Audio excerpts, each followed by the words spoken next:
All right, guys, what is going on? This is the Club of the Man 1993, and I'm coming at you live for my live review of this week's episode of 205 Live, of course, from Montreal, Quebec, Canada, as Raw and SmackDown have been. The Superstar shakeup is, I guess, for the most part, done, unless they want to make any, move anybody over to 205 Live or NXT UK or NXT the next few weeks. But, the Raw and SmackDown, the main one seems done, so, we'll see, of course, if any others come out. Of course, another quick little announcement. Well, thing to share. Also, I did see on the WWE apps, list of superstars moved in the shakeup, that it was also announced that Heavy Machinery, Otis and Tucker, now not Otis Dozovic and Tucker Knight, Otis and Tucker have officially been put on the SmackDown brand. So I guess the only NXT call up and never officially got a brand yet is Nikki Cross. Again, I keep saying probably maybe this has something to do with Bray Wyatt, maybe because I think the vignettes are kind of showing something. So we'll see, of course, what to do with it. But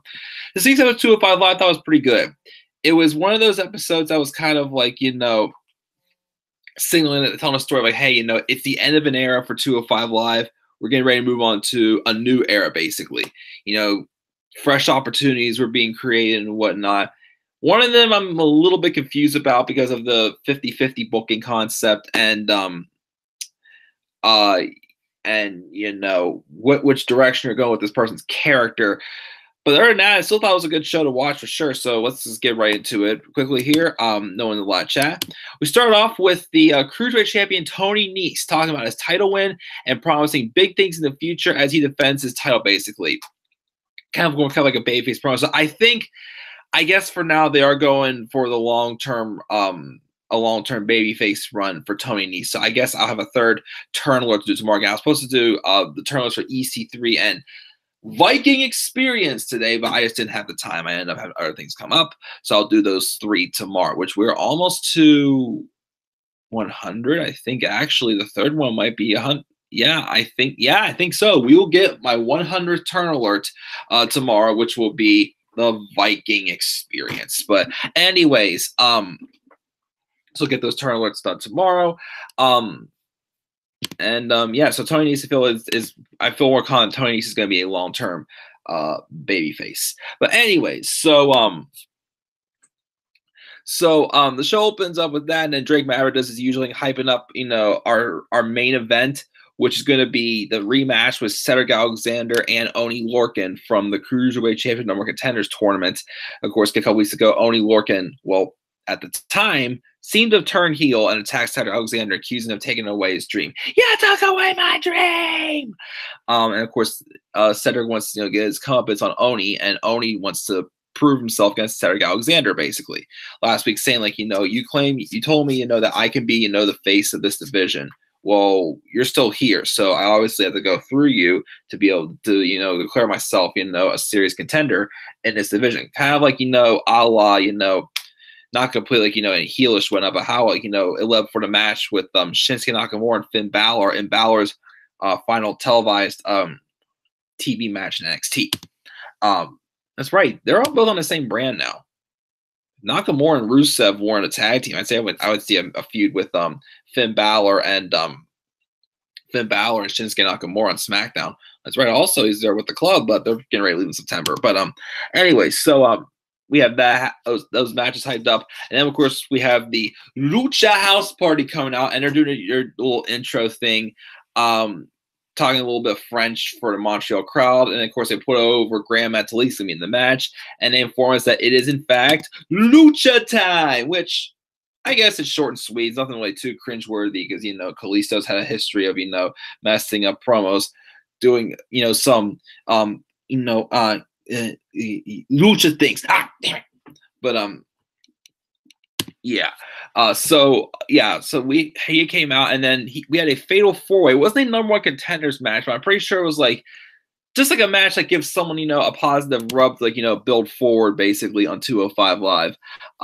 It was Graham Metalik, Arya Daivari, Akira Tozawa, and Mike Kanellis, of course, with Maria Kanellis' corner.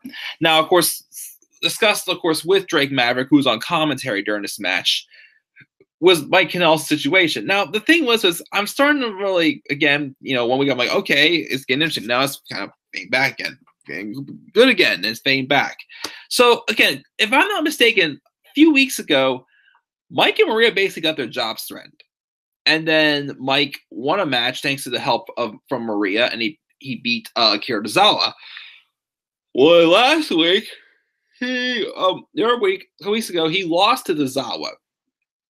So now, the Mavericks saying stuff like, he's appreciating, the passion they have to, succeed in this business, basically. But now it's acting like he's cool again. But he may seem like that, kind of strong with defeats. Not always going to be enough anymore, basically. But so he wins one match by a fluke, it looks like, basically. And now you're still not threatening with his job. Again, it just doesn't quite make sense to me with that. But I thought the match was good. Definitely had a lot of these four definitely show off some of their best talents. Of course, I like the story being played there, making it look like that Mike once again was going to win. He did not, though, and the scrappy Arya Daivari picks up another win yet again, which Drake Mavericks pointed out since Daivari's come back so far this year, he's undefeated. Already on there. So I guess since Arya got, even though it was off a distraction, since Daivari got a win over Cedric Alexander a couple weeks ago on 205 Live, and then of course you got this now. Maybe they're building him up to be the first person to challenge Tony Nese for the Cruiserweight Championship. Probably wouldn't win it right away. I want to see Tony get a good run out of this with the Cruiserweight Championship, but maybe Arya Daivari's gonna build him as his first contender. So cool with me. We then have a backstage interviews. First with Oni Lorcan saying how Cedric has led the Cruiserweight division, and if he can't beat him, he's not worthy of picking up where he leaves off as a leader. Cedric, for his part, though, talks about how he has an opportunity to go to Raw and build on his legacy. No matter what happens, though, tonight, he'll be proud of his part in building 205 Live, and he wants Oni to give him everything he's got and then some. They have a match. It was a pretty good, hard-hitting match, I thought. There's some good back-and-forth action there. Definitely makes me actually, based off of what I've seen lately from Arya Daivari, this match kind of the way I keep seeing, Oni Lorcan's style, which like I said, is more like a hard-hitting, like uppercut style. I've always mentioned, I want to see, him have a match with Cesaro, as I feel like they have very similar styles. They look alike too. Well, Oni's shaved off his beard and whatnot now. Like Eric Young, he has no hair anymore. I guess who knows? But he also, I think could eventually have a pretty good match with Arya Daivari, based off what we've been seeing, the hard hitting from Arya Daivari so far on 205 Live, since he's returned from his injury recently, and he's really picked up some good momentum. But yeah, I like what I saw in this match also, and Oni got the win. But afterwards, him and Cedric shake hands out of a sign of respect, which I was a little surprised at. I thought Oni was going to go in a heel direction on 205 Live. Maybe not. We'll have to wait and see what he does next before I do the turn, the turn him back to me in the face, but we'll see. But that's pretty much it, guys. It's basically Cedric Alexander's swan song, but, putting over a good talent. And I want to say this about Cedric Alexander, which first, of course, again, I got to mention again recently, I did get to meet him at WrestleMania Access, which I got to, tell him that he's the WWE World Champion. I would appreciate that, as I said before, in my WrestleMania experience. Oh, I need to put that in the description box. By the WrestleMania experience documentary, that he was one person built to be the face of a division, and he was treated properly like one. He wasn't like like him and AJ Styles were like two of the best people he treated as like the face of this brand, and they weren't overbooked. They beat the right people. They put over the right people. They weren't, just shoved down our throats like they did with Roman Reigns for the past 4 years. And, booking away saying, screw you all, this is how we're doing things.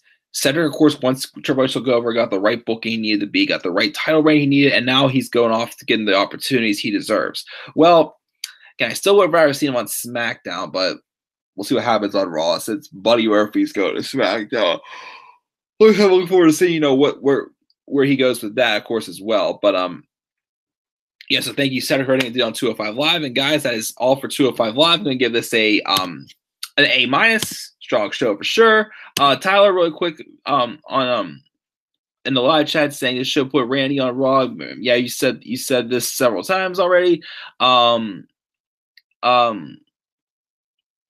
course, he not happy about Roman on SmackDown, which is fine.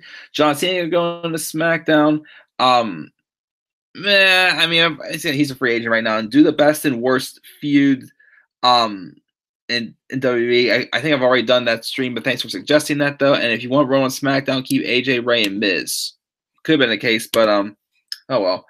But thank you for stopping to live chat, Tyler. Guys, again, A- for 205 Live, guys. Leave your thoughts for 205 Live down in the comment section below. Stop liking the video, start comment on the channel. Follow me on Twitter Follow me on Twitter at DemandAirborne3. Gosh, I'm tired. That's why, of course, I'm just rambling. And of course, I'll add to the description boxes, of course, for my reviews from now on again. But make sure to also check out my first WrestleMania experience documentary as well, guys. And with that, I'll see you guys tomorrow for NXT UK and NXT. So until then, guys, have a great rest of your night and peace out, everybody.